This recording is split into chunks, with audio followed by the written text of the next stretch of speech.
Uh, what is the goal of human life?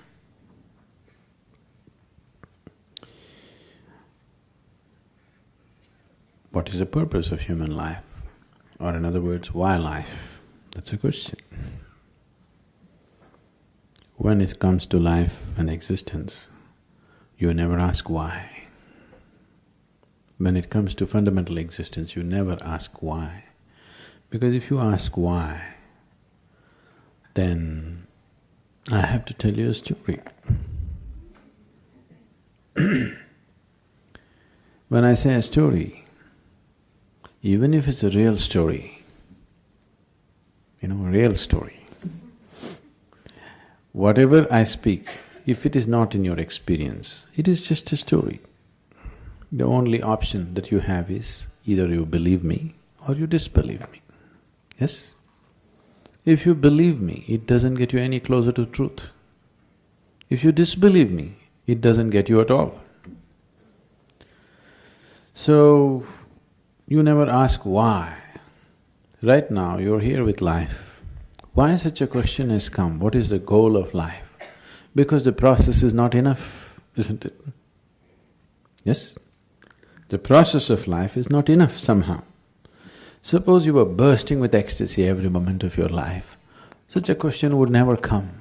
What is the goal of life? Because to live is the goal of life. To live and to live totally. To live totally does not mean party every night. To live totally means when you are here, you must experience all aspects of life and go. Whatever this is, every aspect of what this is must come into your experience before you fall dead, isn't it so? Yes? This must happen, isn't it so, for every human being? Or do you want to just experience 10% of you and go away? You must experience what this life is totally, isn't it?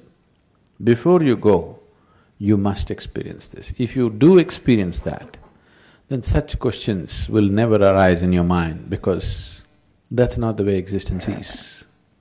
Logically, your question is very correct. Okay, I'm living here, what is the goal of my life? If I tell you the goal of your life is you must attain to God, so we're making lots of assumptions, isn't it? We're making assumptions about various things which are not yet in our experience, isn't it? The moment you make assumptions about things which are not in your experience, you will become hallucinatory. 99% of the world's religion is hallucinatory, please see. Because you're assuming things that are not in your experience and working with that which you have assumed. The moment you give power to things that you have assumed, your mind will just fly off into all types of imagination and it'll be more real than real. So your imagination can be more real than real, isn't it so? You go and sit in a cinema, it is just two-dimensional, just play of light and sound. But its impact is much more than the life itself, isn't it so? Yes? You went and sat in IMAX theater, its impact is bigger than life, isn't it? But is it bigger than life? Do you think so? Is it really bigger than life? Not at all. It is just that imagination has such power. Imagination, thought, emotion, all these things are a way to pave the way. Now I have a thought, I want to go to New York. This paves the way. Once I say, I want to go to New York, now, okay, how to go, shall I buy the ticket, shall I walk it, what shall I do, shall I drive? It's paving the way. But if I sit here and go on thinking New York, I'll never make it. Thought is not a reality that takes you there. It only paves the way, it makes you willing, that's all. Yes? Thought and emotion only makes you willing, it's never the real thing. But once you start giving too much significance to your thought and emotion, it starts seeming like as if it's the real thing. More real than the real, what you're thinking in your head is more real than what's around you, isn't it so? Yes? That's the whole problem with life right now, that your thought and emotion has become a bigger reality than reality itself. Now, this is like, if you go probably in the countryside, there'll be, what do you call them? We call them handpost. What do you call them here? A handpost? What do you call it? Something, a marker? A signpost, okay? So, these are called handposts usually because they used to be made like hands at one time, like this it used to be. Have you seen them? Like this, it says this way to New York. So, you go and sit on this and you think you're in New York. That's not New York, isn't it? So, thought is only a signpost. It points you in the direction you want to go, but it never takes you there, it cannot take you there. But people who think it is taking them there have become hallucinatory in such a way that even reality cannot get them out. Even if you poke them with a knife, they will not know, they're somewhere else. Their thought and emotion is far more important than that. This is a scourge which has taken humanity such a big way, such a big way. And of all the type of thoughts and emotions that we generate, the religious thought and religious emotion or spiritual thought and spiritual emotion are most dangerous because they're powerful, empowered by the otherworldly. Because of that kind of power, it just rules people. It just rules people so deeply. And we can always see that some other religion that you don't belong to, what stupidity, what nonsense they're doing, but what you're doing is just never visible, isn't it? Yes? Isn't it so? Isn't it happening every day? Because once the thought and emotion becomes powerful, you start believing it.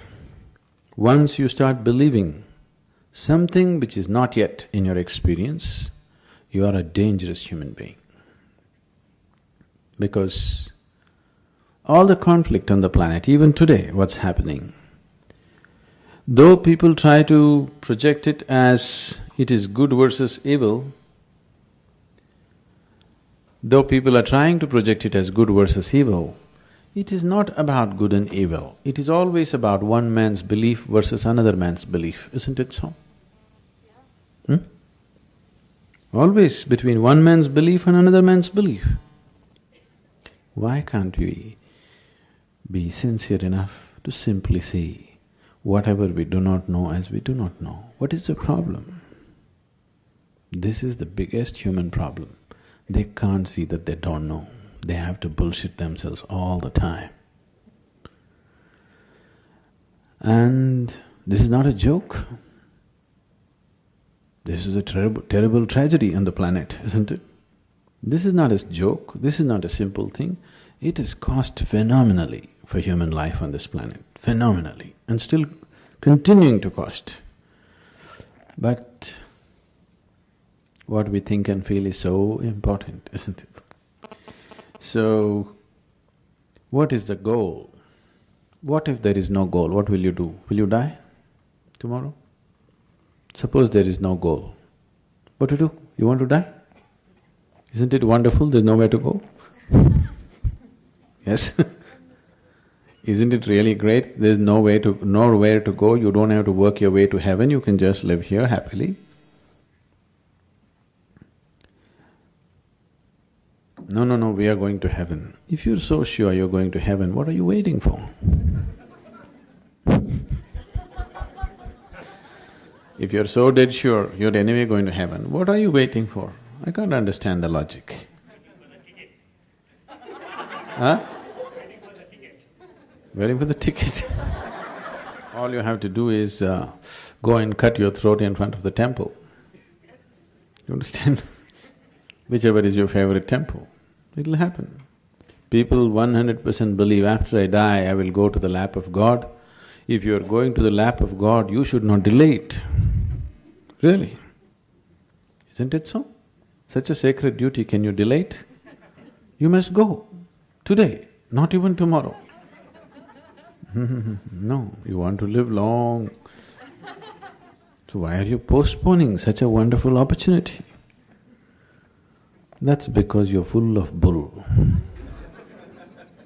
You tell yourself things which are not yet a reality for you.